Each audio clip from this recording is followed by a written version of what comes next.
A shout out to Ge Holla and Hey, Ge Holla, G. Holla. Hero, Ge Holla. Charlamagne the God here, man. All y'all said entertainer, shout out my guy Ge Holla of my I heard that when you see, of course, when they say extraterrestrial, is this something extra that they may have? Extra height, extra brain power, things of that nature, like you already know because of the gravity that's here on this planet Gaia, Earth, that we call. Are aliens, are there, or extraterrestrials, are they spirit? Do they drive spiritual vessels or physical vessels? What's the difference between the two? Because I heard an argument where some people argue both of them back and forth. Well, this universe is so amazing and so vast. What we're finding out now in the private space industry, because I also own a private space agency called First Class Space. And the interesting thing about it is you discover that there are multiple hypotheses, but also some direct knowledge of these objects. Now, the direct knowledge is that these are physical third-dimensional vehicles that are flying in third-dimensional space-time in this universe, traveling between planets, and even some traveling between star systems, some even traveling between galaxies. So we have intergalactic, interplanetary, extraterrestrials. And then we also have what we call multidimensionals, or extra dimensionals. And these are beings that live in higher dimensions that have the capability of phase shifting their subatomic structure to match the frequency of this universe. So we know now in quantum physics and theoretical physics and supersymmetry, we know that our universe is comprised of 11 stacked dimensions. So there's 11 dimensions that create this universe. So it's not just what we see here in this third dimension. There's actually more dimensions up and above us. The first dimension obviously is a line. The second dimension is actually connected lines, making two-dimensional objects on a piece of paper. We're in the third, and then it just keeps going up. But what we now know is that there's life in these dimensions. And even us, if we can develop the technology to identify the exact frequency of a specific dimension above us, we'd be able to step right into it, because the dimensions are literally stacked and packed so tightly together that they're right on top of each other in a 90-degree angle right above and stacked all the way up to number 11. So it's pretty amazing. Wow. Man, that's really deep. That's a lot to process. I used to look at this show back in the day. It was called Sliders, and they were talking about the multiple Earths. So for the people that may not know, when we say dimension and we say inner Earth traveling, can you break it down just a little bit for the people that may be a little bit lost? They may say, okay, I'm trying to grasp it, but I don't get it. When you say different dimensions, break it down just a little bit more for us, if you don't mind. Well, there's two ways of looking at it. One is we live in a multiverse. This is something a little bit different, or parallel universe, where we have this Earth with its 11 dimensions, and there's another Earth with another 11 dimensions, and these are all really inside of their own individual universes. So in a multiverse, there are multiple universes. Matter of fact, they believe that we're living in a sea of universes, and we're just one bubble of trillions, or maybe even Googles, which is a number. Google is actually a number, and Googles of these actual universes just floating around in this vast, endless sea of universes. And so in the multiverse, from a subatomic or quantum physical level, we understand that everything that can happen will happen, right? So everything that you would have done today and didn't do is being done in that exact specific way in other Earths in the multiverse, because we know that everything exists in superposition of each other, which means that everything exists as a multiple of potentials. And this collapsed potential that we're experiencing right now, where I'm actually talking to you through this device and we're communicating back and forth and we're on this meeting call right now, this is a collapsed potential. But before this actual call happened, there was a multitude of potentials that could have happened. I could have not made the appointment. I could have been stuck in traffic. I could have canceled and rescheduled. In some other realities, we never even got this booking, and so we never got on the call at all. And so, but all these realities actually exist in the multiverse. So somewhere all the possibilities are actually playing themselves out in real time. So you have the multiverse, and then in dimensional, when you're talking about stacked dimensions in this universe, we're talking about the fact that it's this one universe, but this universe consists of 11 different dimensions, and each dimension is almost like a whole another universe stacked within itself. So it's really amazing. Wow, it's dope and deep at the same time to me. I've always been curious about that.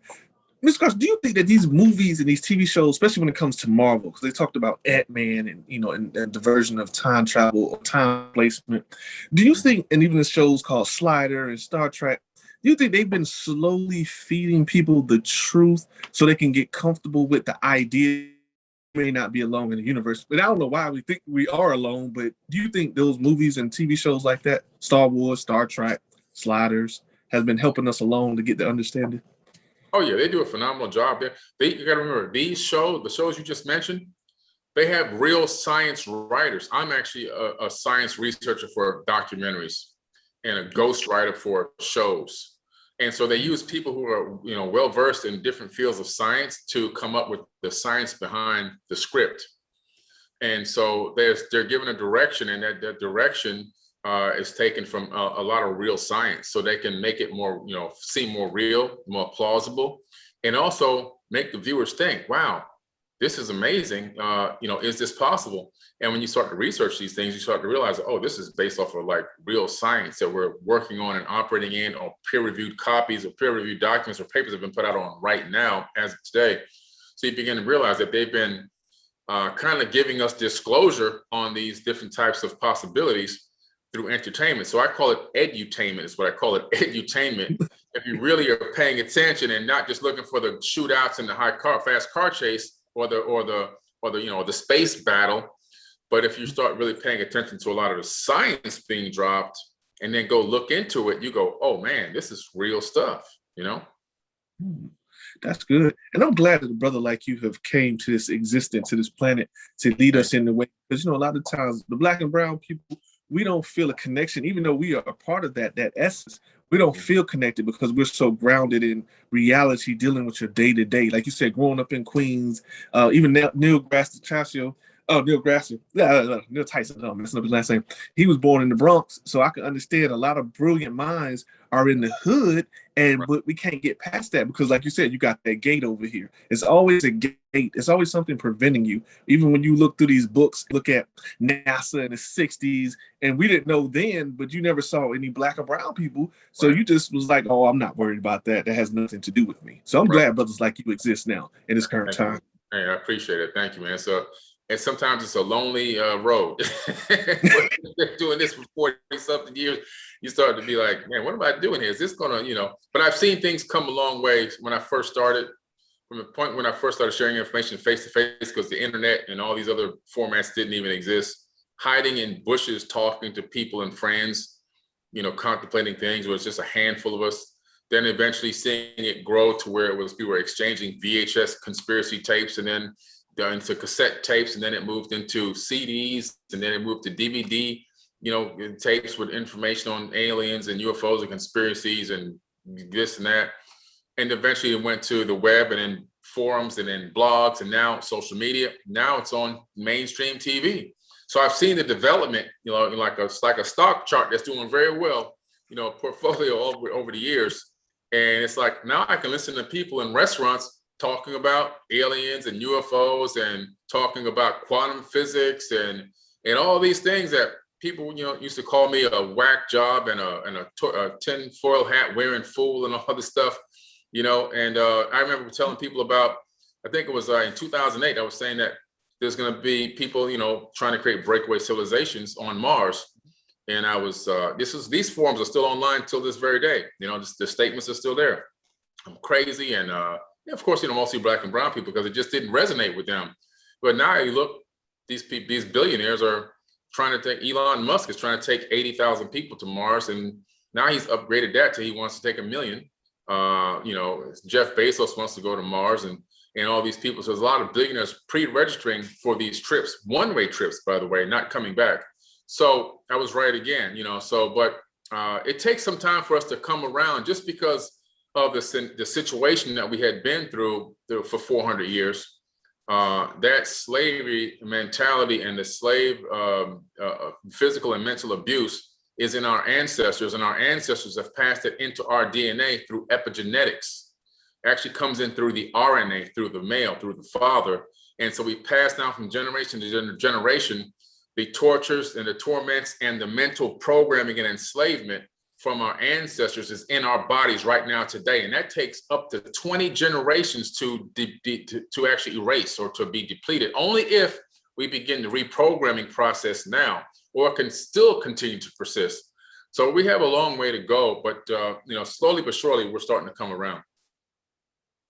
Thank you for that. That's good. You're right, because like you say, the food that we eat, the culture, everything, we have imprisoned ourselves. There's no longer a prison guard. You're now the overseer, because now you're so scared, like you're saying, to venture out. Don't do that. It ain't gonna work for you. Don't believe in that. You need to get you a job. But we don't teach our children to, if you have to get a job, then work that. But also try to start your business you're passionate about, that you have the skill set for, the customer service skills, and create some generational wealth too as well. So you're absolutely right. Yeah, man. Absolutely. Yeah, definitely. I want to talk to you about some studying, and hopefully I know you can connect the dots because you're a very brilliant brother. Tell me about this dark night satellite that they say is and isn't there, and this mothership, because I discovered with Elijah Muhammad from the NOI back in the day in the 1940s. He was he was detained by the FBI because of the mothership that he was talking about. Later on, that Farrakhan began to speak of, he saw Elijah Muhammad in the mothership. First and foremost, what is this dark night satellite they're saying that's been there, and then the mothership, if you have knowledge on that? All right, some call it the dark night, but the actual original name is the Black Night satellite. And actually, I have a documentary. It's almost done. It's about 70% complete now. It's going to be released in about 3 months. It would have been out last year, but we had that whole lockdown thing. And it's called Black Night Satellite, The Untold Story. And there's an object above our planet right now that weighs about 15 tons. It is a very weird and strange looking object that you can download from the nasa.gov space junk archives. So it's available to anybody in the world to look at. It's nothing hidden. It's not top secret. They've labeled it space junk. There's some great HD images there, which you'll see in the documentary as well. And this object, what's interesting about it, Nikola Tesla first received signals from this back in the late 1800s. Okay, we're going back now. And then in the mid 1950s, some more people started receiving signals from it and actually spotting it. At certain times, every 2 years, you can actually see it with the naked eye. That's how close it comes to the planet. And then we started developing telescope technologies, and we're able to get really good looks at it. When the Russians were launching Sputnik, which was their very first satellite, as Sputnik went out past Earth's orbit to orbit the moon, this object made a course correction and followed it. So it followed Sputnik to the moon and came back. Then it went back into a polar orbit. Now, we couldn't do a polar orbit for decades after that. We didn't even know how to create a polar orbit. Is when the Earth is spinning on its axis, the satellite is orbiting pole to pole so that it can scan swaths of the planet and gain data like topography, ocean depths, how many mountain peaks are there, what resources are on what lands, and so forth and so on. You can see everything. It's like an all-seeing eye, really. And so up to that point, we were up until the 1980s, we were only orbiting around the equator. It took us a very long time to develop that type of a polar orbit technology. This thing was doing that. It made Time magazine in 1960, and there were 2 objects up there. And so we got to the original journalist that wrote that article in Time magazine, and he's in the documentary as well. Nobody's ever interviewed this guy. We finally got 3. We spent 3 days with him getting all the information. The other object was most likely this mothership object that was up there. And the other object is the Black Night satellite. And I've been able to make correlations between this object and the Sumerian tablets and objects in the Sumerian cylinder seals and Sumerian tablets that specify this object as being owned by Enlil.